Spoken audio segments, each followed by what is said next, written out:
So, Witch Queen has been out for a few days, and you've got some questions about that new screen that pops up when you enter your Void subclass. I'm here to give you some answers and a complete guide on the new and improved Void 3.0. Let's get into it. First of all, let's discuss some terms that are specific to Void that Bungie uses throughout Void 3.0. We have Suppress, which revokes ability usage and disorients combatants. Weaken, which increases damage taken, slows movement, and disorients combatants. Volatile, which has combatants explode on damage received or on death. Invisibility, it's invisibility, it also takes you off radar. And Overshield, it's an overshield, also less damage taken in PvE. And lastly, Devour, where you get grenade energy and full health upon casting Devour or getting kills while Devour is active. There's two in there that are self-explanatory, but the other terms are important to know as we browse through each subclass. Speaking of, what can we find in our Subclass tab? Well, our base super is on the giant tab here, and on its right lie our class ability, jump, melee, and grenade. Starting with some good news already, all Void grenades can be used by any class. So Hunters can use scatter grenades, Warlocks can use suppressor grenades, and you get the point. This is great as it finally allows everyone to deal with PvP supers, the Lucent Brood, as needed. Additionally, there's new melees to use. Titans finally get to throw their shield outside of their super, and Warlocks get a projectile melee. These abilities are of course here to play with our new perks, so let's talk about them. Before we get class specific, we need to talk about fragments. Just like the stasis fragments, these are available to every subclass and enhance how you play, gaining stat bonuses or penalties based on what you choose. Here's the current selection we have until the world's first raid completion on March 5th. Echo of Expulsion. Void ability kills makes combatants explode, plus 10 intellect. Echo of Provision. Grenade damage grants melee energy, minus 10 strength. Echo of Domineering. Suppressing a target grants greatly increased mobility for a short time and reloads your equipped weapon from reserves, plus 10 discipline. Echo of Undermining. Void grenades weaken enemies, minus 10 discipline.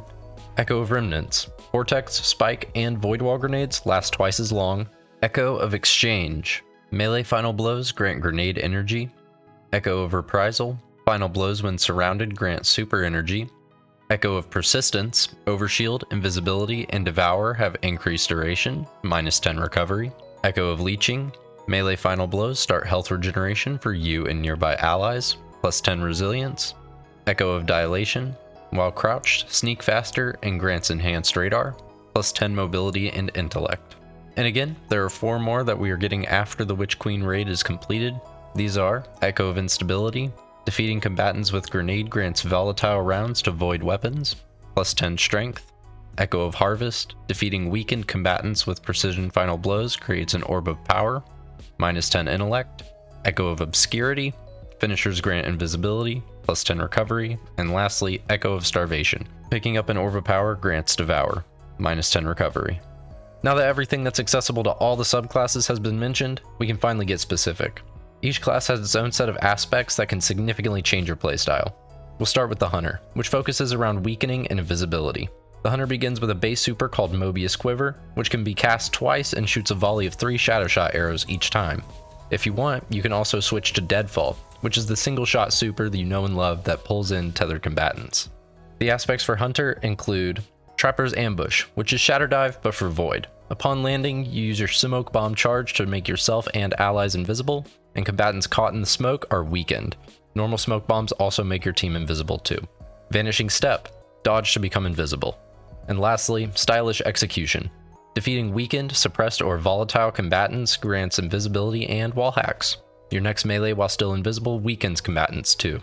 As you can see, we have a significant focus on being hidden and setting traps to weaken your foes. But if you want to stand out of the shadows, you'll have to be playing on Titan. A Titan is very focused on the front line with defensive capabilities all around. The Sentinel super can be swapped with Warded On, and the Titan aspects include Bastion. Using your class ability will slam your shield down, granting a regenerating overshield while behind your barricade of choice. Controlled Demolition. Hitting combatants with void abilities or volatile detonations will make them volatile. And lastly, Offensive Bulwark. Having an overshield, including Ward of Dawn, grants increased melee damage and grenade regeneration. You also gain an additional shield throw in your super. And finally, the Warlock. To be honest, the Void 2.0 Warlock was pretty good already, so with that we have some revised perks that became aspects here to make it even better. We have Feed the Void, which is essentially the Devour perk that Warlocks know and love. You consume your grenade to cast Devour, kills restore you to full health, grant grenade energy, and extend the Devour timer. Chaos Accelerant, an old but good perk, where charging your grenade can grant you different effects based on the grenade. The 4 grenades enabled by Chaos Accelerant are Scatter Grenade, which enables tracking with bigger explosions. Vortex Grenade extends the radius and duration of the Vortex Nade.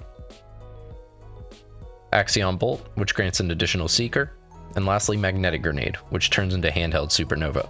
And lastly, we have Child of the Old Gods, which is our new aspect, where using Healing Rift spawns a Void Buddy, which goes towards the first thing you shoot and damages and weakens surrounding combatants.